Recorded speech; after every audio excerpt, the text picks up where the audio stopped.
नमस्कार दोस्तों, मेरा नाम है अंशुमन नायक और आप सभी का बहुत बहुत स्वागत है इंडियन डिफेंस न्यूज के डिफेंस टॉक सीरीज में, जहां पर हम रोज नए नए डिफेंस अपडेट्स के बारे में बात करते हैं। तो चलिए देर ना करते हुए आज की वीडियो शुरू करते हैं।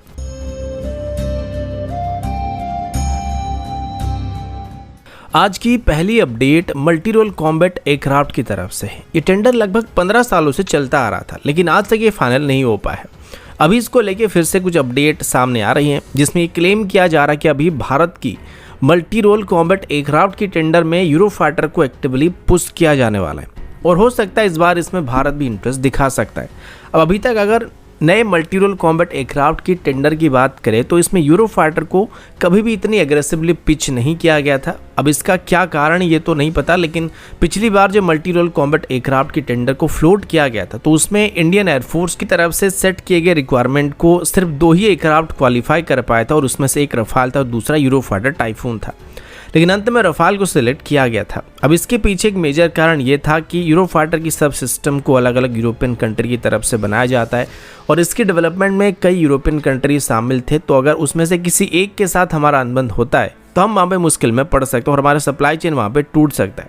अब तब जर्मनी के साथ हमारा इतना अच्छा रिलेशन भी नहीं था और बातचीत नहीं था, जिस वजह से यूरोफाइटर पर इतना फोकस नहीं किया गया था। लेकिन अभी दूसरी मल्टी रोल कॉम्बैट एयरक्राफ्ट की टेंडर में यूके की तरफ से यूरोफाइटर को भारत में पुश करने की कोशिश किया जा रहा है। पहले से यूके और भारत के बीच अच्छे रिलेशन मौजूद है, तो इसका फ़ायदा उठाकर यूके की तरफ से भी यूरोफाइटर टाइफून को भारत में पुश करने की कोशिश किया जा रहा है। और अभी जर्मनी के साथ भी भारत के रिलेशन बेहतर बन चुके हैं, जिसमें जर्मनी की तरफ से भी भारत के साथ जॉइंट डिफेंस प्रोजेक्ट पर भी काम करने का प्रस्ताव दिया गया था। तो इस वजह से यूके की तरफ से भी एक बार फिर से यूरोफाइटर को मल्टी रोल कॉम्बैट एयरक्राफ्ट की टेंडर में पुश करने की कोशिश किया जा रहा है। हालांकि रफाल के अलावा इकलौता एयरक्राफ्ट है जो कि इंडियन एयरफोर्स की रिक्वायरमेंट को पूरा कर सकता है, लेकिन प्रीवियस टेंडर में रफाल को सिलेक्ट करने की वजह से हो सकता है इंडियन एयरफोर्स किसी और एयरक्राफ्ट को मल्टी रोल कॉम्बैट एयरक्राफ्ट के टेंडर में सिलेक्ट करने के बारे में सोचने वाली, क्योंकि ऐसा करने से ऑपरेशन कॉस्ट, वेपन्स की कॉस्ट काफी हद तक इंक्रीज हो सकता है और एडिशनल इंफ्रास्ट्रक्चर को डेवलप करने की जरूरत पड़ सकती है, जो कि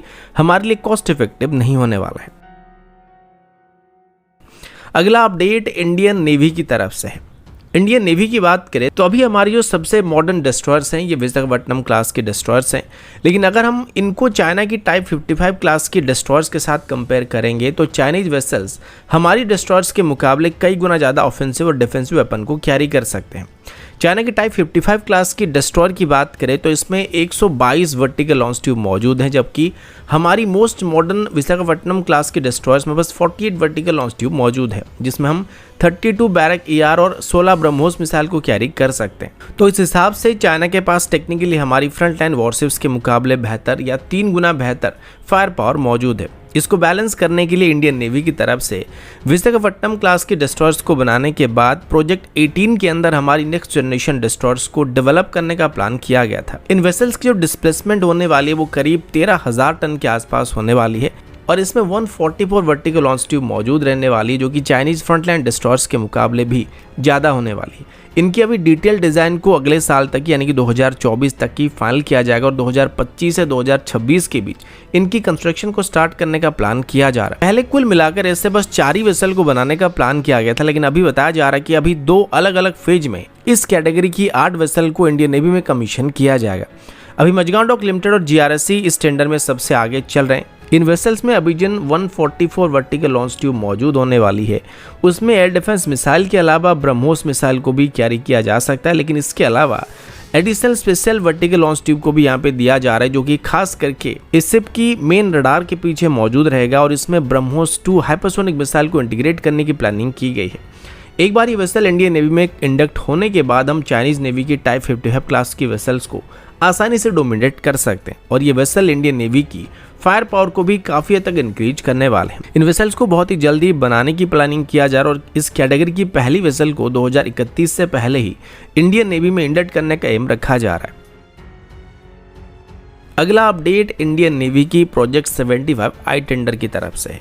अब अभी एक बार फिर से इस टेंडर में एक बहुत ही बड़ी ट्विस्ट देखने को मिला है। शुरू से इस टेंडर की सफर की बात करें तो बहुत ही उतार चढ़ाव से गुजरा है। जिसमें इस टेंडर के रूल्स और रेगुलेशन की वजह से कई ओरिजिनल इक्विपमेंट मैन्युफैक्चरर इसमें पार्टिसिपेट करना पहले नहीं चाहते थे और कुछ चाहकर भी इस टेंडर में क्वालिफाई नहीं कर पा रहे थे। इनमें से साउथ कोरिया अकेला ऐसा कंटेंडर था जो कि इंडियन नेवी की रिक्वायरमेंट के हिसाब से क्वालिफाई करने के साथ साथ इंडियन गवर्नमेंट की तरफ से रखे गए टेंडर्स की रूल्स और रेगुलेशन को भी फॉलो करने के लिए राजी था। और जब कोई भी इस टेंडर में क्वालिफाई नहीं कर पा रहा था, तब से साउथ कोरिया इसमें अपनी KSS-3 क्लास की सबमरीन की एक मॉडिफाइड वेरिएंट को भारत को ऑफर करने की बात की थी। इसमें हनावा ओशन कॉर्पोरेशन की तरफ से भारत की मजगांव डॉक लिमिटेड के साथ टाइप किया गया था और अपनी KSS-3 सबमरीन को भारत में बनाने का प्लान किया गया था, जिसमें वो TOT देने के लिए भी राजी थे।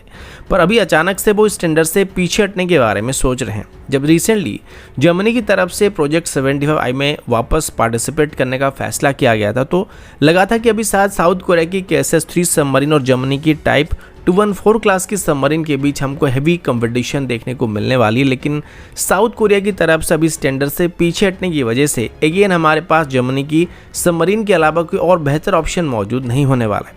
जिनके बीच हमको टफ कंपटीशन आगे चल के देखने को मिल सकता है। हो सकता है साउथ कोरिया को ऐसा लगा होगा कि भारत शुरू से ही जर्मनी की सबमरीन को ही खरीदना चाहता था, क्योंकि काफ़ी दिनों से प्रोजेक्ट 75 में साउथ कोरिया अकेला पड़ा हुआ था। लेकिन भारत की तरफ से उनकी सबमरीन को इवेल्युएट करने के बदले या उनकी ऑफर को इवेल्युएट करने के बदले में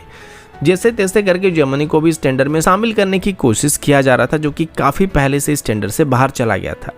तो ये भी एक कारण हो सकता है जिस वजह से साउथ कोरिया इस टेंडर से बाहर जा रहा है। और शायद उनको ऐसा लगा होगा कि भारत हमेशा से ही जर्मनी की सबमरीन को ही खरीदने की कोशिश में लगा हुआ था, तो इसमें उनका होना या ना होना कोई फ़र्क नहीं डालने वाला, क्योंकि अगर भारत को उनकी सबमरीन को इवेल्युएट करना होता तो वो काफ़ी पहले से उसको इवेल्युएट करने के बारे में सोचते, जो कि अभी तक भारत की तरफ से नहीं किया गया। तो दोस्तों अभी के लिए इतना ही, मिलता हूँ आपसे अगले वीडियो में, तब तक के लिए जय हिंद, वंदे मातरम।